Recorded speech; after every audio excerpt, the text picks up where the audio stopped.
Мына урматтуу туугандар, буюрса садигибизге мындай 2 этаждуу кроваттар келип атат. 10 жылдыктын, быйылкы 10 жылдыктын атынан спонсор болуп атышат.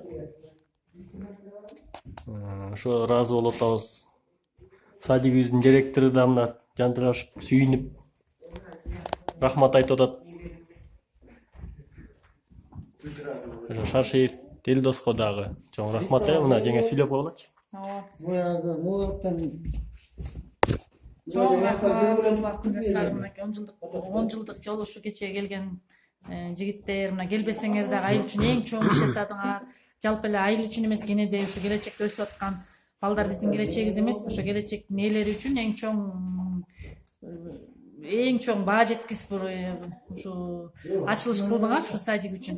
Канчадан бери ачылгандан бери ушул садикке ушу кровать керек элек болчу. Мына бир группабызды кровать менен камсыз кылып бердиңер. Чоң рахмат. Барыңарга ден соолук, ишиңерде ийгиликте болсун.